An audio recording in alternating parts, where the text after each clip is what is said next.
Welcome back to The Line. Now, we welcome your comments and reactions to our show. And a woman named Cynthia got in touch with us by email about last week's conversation about qualified people, especially young workers leaving Albuquerque for other cities like Denver.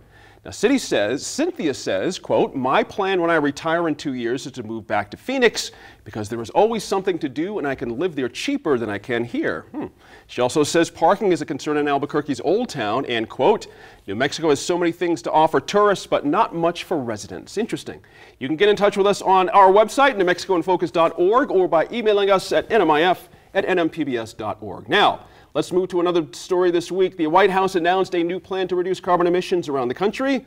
The Clean Power Plan calls for increasing clean energy sources like wind and solar here in New Mexico and improving energy efficiency. Merritt, what do you think about the new energy plan for your administration, first of all, in its overall scope? Well, is it doable? As a first blush, you'd look at it and think, oh yeah, 15 years, emissions, renewables, this is all great. And then you really look at it and think, well, how are we going to get there? Okay. And you think, oh, natural gas, that's 50% lower in carbon emissions. Well, and that could be good for New Mexico because we're a gas producing state. All gas lease permit sales for 2015 have been postponed indefinitely. So if you got an existing gas production facility, you're in good shape, but it doesn't look like this administration is very interested in relying on natural gas for that. Then I looked at a DOE study done in the last 10 years. What the White House is requiring is 1.3 gigatons reduction by 2030. This is what DOE estimates it would take to reduce our carbon emissions in this country by 1 gigaton. We'd have to build 136 nuclear plants or over 250 zero-emission coal plants. We would have to erect 270,000 wind turbines, which is 3 times the current world capacity.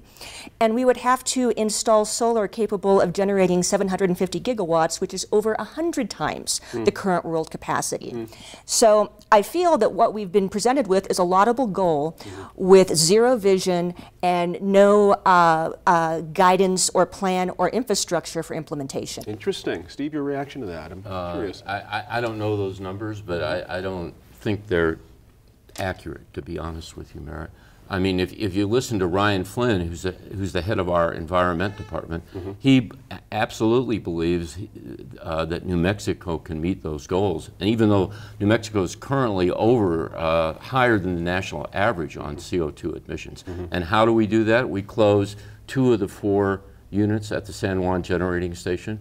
We increase our natural gas production. We use some of the nuclear energy from Arizona, and we increase our renewable portfolio. So just looking at New Mexico and what I know about New Mexico and what I know about other states, I believe that it is doable, and that's what the White House has been doing, by the way. They've been meeting with each state, including New Mexico, setting an overall target, but it's up to the states to determine exactly how to meet those goals. And the states, from the feedback I'm getting on the states, there are about 6 states that have already filed a lawsuit, but the states that aren't challenging the rule are saying that they can do it, and they are going to go along with it, like Ryan Flynn said. And they were early out on that, weren't they? It wasn't as if it was weeks later the administration here said we could do this. That's right. No. And I think, as Merritt said, though, I mean, it is somewhat in New Mexico's interest. I mean, we are a natural gas producer, and we're not really a coal state. So we're not like Kentucky or West Virginia or Wyoming. But there are going to be gaps because we're closing those 2 plants in San Juan. There are applications in right now to start drilling for natural gas in Farmington, which would help replace some of those jobs. Not going to happen. Interesting. It's interesting you bring up jobs because I hear the number of plants that you've just described, the amount of growth that we're going to need to see, the amount of investment that's going to need to be made, and I think jobs right away. I see this as the moon exploration of our time period. It's so vital for the health of our communities. It's so vital even for the pocketbooks of the people who are finding that they have higher heating and cooling bills, that it's just more expensive because of climate change on a household level. But then the opportunity to build this incredible job base out of renewable energy, different types of energy, just because, I mean, this is sort of a basic accounting principle. You don't take sunk costs into consideration when you look at where you're going to go. And here we have the opportunity not just to transform the global environment, but also but also to build jobs here at home that we really need in New Mexico and that the country as a whole still needs. Interesting. Rob, your thought on this? Well, the overall of the Clean Power Plan, I think the strongest argument against the Obama plan is that it's by the Obama administration's own estimates. It's going to cost $84 billion a year by 2030. And that begs the question, why isn't Congress getting involved in this? The Obama administration had a Democratic House and a Democratic Senate the first couple of years of the Obama administration, and he wasn't able to get cap and trade through the House and the Senate. So now we're going to have the EPA do this. So that's the first part on the national issue. On the statewide issue, and I'll have to say to point out that I did work for the New Mexico Environment Department for a very short period of time at the end of last year.